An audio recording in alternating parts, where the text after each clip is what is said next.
Γεια σας. Είναι το δελτίο ειδήσεων των 10. Είμαι ο Χάρης Καραπαρλάρης και σήμερα έχουμε προσκεκλημένο τον εξαίρετο επιστήμονα Δόκτωρ Μπομπ Ρημάδη, όπου θα μας αναλύσει πώς έφτασε στην τελευταία του ανακάλυψη του καζατρόνιου. Πείτε μας, Δόκτωρ Ρημάδη, ποιο ήταν το εναρκτήριο λάκτισμα που σας οδήγησε σε μία ακόμη σπουδαία ανακάλυψη? Καλησπέρα σας, κύριε Καραπαρλάρη, και ευχαριστώ για την πρόσκληση στον σταθμό σας.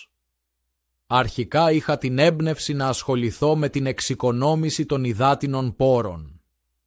Έψαχνα λοιπόν για ένα σωματίδιο που θα αυξάνει συνεχόμενα την μάζα του ύδατος, ούτως ώστε το είδωρ να παραμένει ανεξάντλητο όσο και αν ξοδεύεται. Σημαντική η τοποθέτησή σας, αλλά δεν λάβατε υπόψη σας τις παρενέργειες που ενδεχομένως θα προέκυπταν? Για να είμαι ειλικρινής, δεν μου πέρασε από το μυαλό αυτή η παράμετρος, με συνέπεια να ξεφύγει λίγο η κατάσταση. Όταν λέτε να ξεφύγει, τι ακριβώς εννοείτε?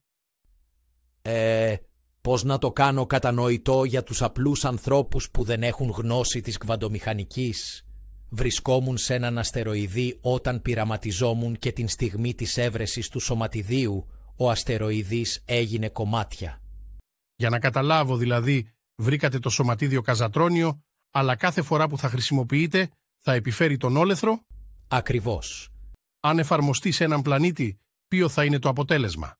Διότι οι συναδελφοί σας έχουν τονίσει επανειλημμένως ότι σε αυτήν την περίπτωση θα προκαλέσει αλυσιδωτές αντιδράσεις. Για παράδειγμα, ενώ θα αυξήσει τα αποθέματα του νερού, θα αραιώσει τις μάζες των βουνών με συνέπεια τις μαζικές κατολισθήσεις. Κοιτάξτε, η συγκεκριμένη ανακάλυψη θα χρησιμοποιηθεί με ιδιαίτερη σύνεση, ωστόσο δεν είμαστε βέβαιοι για τις παράπλευρες απώλειες.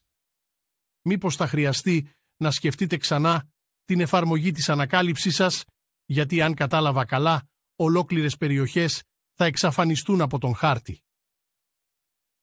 Θα ήταν παράληψή μου, κύριε Καραπαρλάρη, να μην επισημάνω ότι παράλληλα με το καζατρόνιο θα χρησιμοποιηθεί και μία παλαιότερη τεχνολογία μου, αυτή της πύκνωσης της ύλης. Αν δεν με απατάει η μνήμη μου, με αυτήν δεν στέρεψαν οι πηγές των υδάτων πριν 10 χρόνια στον πλανήτη Αφροδίτη? Μην βιαζόμαστε να βγάλουμε αυθαίρετα συμπεράσματα. Η εφεύρεση αυτή έχει αναβαθμιστεί και έχει λάβει την έγκριση της επιστημονικής κοινότητας.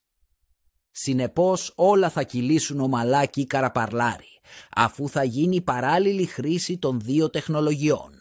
Ωραία. Για μια ακόμη φορά υπήρξατε διαφωτιστικός και εξόχως καθησυχαστικός, Δόκτωρ Ρημάδη. Ευχαριστούμε που κάνοντας κατάχρηση του χρόνου σας δεχτήκατε για μια ακόμη φορά να μας εξολοθρεύσετε. Συγγνώμη, εννοώ να μας μιλήσετε. Και εγώ σας ευχαριστώ, κύριε Καραπαρλάρη, και καλό βράδυ σε όλους σας. Επίσης, Δόκτωρ Ρημάδη, αυτό ήταν το δελτίο ειδήσεων, κυρίες και κύριοι, σήμερα Σάββατο 11 Νοεμβρίου 2023, από τον υπέροχο μπλε πλανήτη μας. Από το Χάρη Καραπαρλάρη και όλο το ειδησιογραφικό πρακτορείο του σταθμού μας, Άρης News, να έχετε ένα υπέροχο βράδυ. Γεια σας.